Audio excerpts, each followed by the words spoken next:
Assalamualaikum warahmatullahi wabarakatuh. Di sini saya akan memberi penjelasan tentang hand tool, pengertian, fungsi, dan jenisnya. Sebelum itu saya akan memaparkan tujuan pembelajaran agar para siswa berhasil mengkategorikan jenis-jenis kunci dan menjalankan SOP mekanik yang sudah ditetapkan, dan agar siswa dapat memanfaatkan alat ukur mekanik secara akurat dalam pengukuran. Pertama-tama kita akan membahas tentang pengertian hand tool. Apa sih itu hand tool? Hand tool atau perkakas tangan secara teknis dapat didefinisikan sebagai peralatan mekanik sederhana yang dirancang untuk mengoperasikan secara manual oleh manusia. Artinya, hand tool merupakan peralatan yang dibuat untuk mempermudah kinerja manusia secara manual, tanpa mesin ataupun tanpa listrik. Lalu bagaimana cara kita mengenali hand tool? Berikut adalah karakteristik utama hand tool. Pertama, operasi manual. Penggunaan hand tool sebenarnya bergantung pada kekuatan dan koordinasi tangan manusia. Desainnya sederhana. Desain hand tool relatif sederhana, terdiri dari bagian-bagian yang saling melengkapi untuk mencapai fungsi tertentu. Fleksibilitas, artinya hand tool itu mudah dibawa kemana-mana.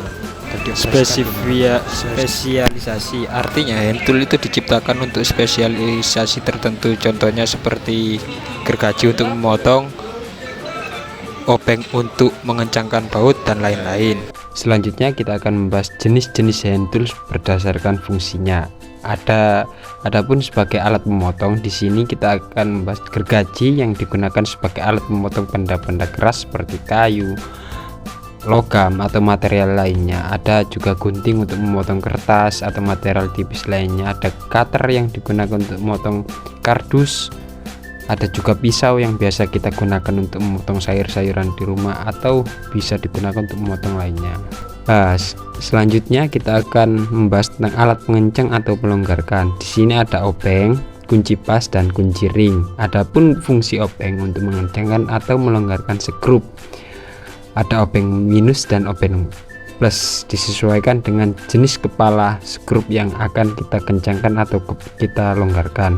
Ada kunci pas untuk mengencangkan bur atau baut yang disesuaikan ukurannya dengan kepala baut yang akan kita kencangkan atau kita longgarkan. Selanjutnya ada kunci ring yang memiliki fungsi sama seperti kunci pas, namun terdapat perbedaan bentuk yang berfungsi untuk mengelilingi baut agar lebih presisi. Selanjutnya ada alat untuk memukul. Di sini ada dua alat, yaitu palu dan pahat.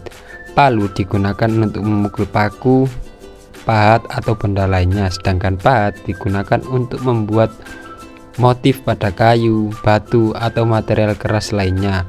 Pahat biasanya saling terikat dengan palu, karena pahat membutuhkan hentakan gaya dari palu untuk membuat motif-motif pada benda keras tersebut.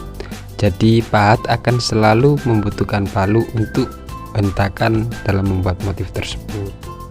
Selanjutnya ada alat menjepit, ada tang dan juga klem.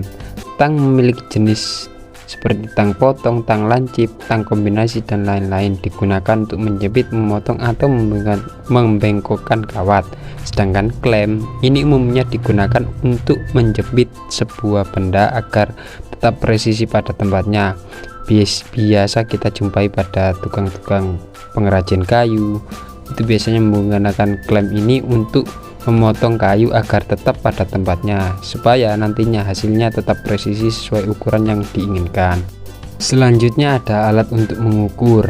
Ada meteran untuk mengukur panjang yang umumnya kita gunakan. Ada pula jangka sorong yang biasanya untuk mengukur sebuah alat atau benda yang memiliki dimensi yang membutuhkan presisi yang tinggi, seperti kedalaman blok motor, ketebalan blok motor, atau sebuah spesimen uji. Alat-alat yang sudah disampaikan sebelumnya adalah alat-alat yang sering kita jumpai di kehidupan kita sehari-hari. Namun masih banyak alat-alat perkakas lainnya sebetulnya yang tidak sempat untuk disampaikan pada materi kali ini. Apabila ada yang ingin ditanyakan, silakan terkait dengan perkakas atau hand tool ini. yang mungkin kalian belum paham, silakan ditanyakan. Sekian presentasi ini, terima kasih. Assalamualaikum warahmatullahi wabarakatuh.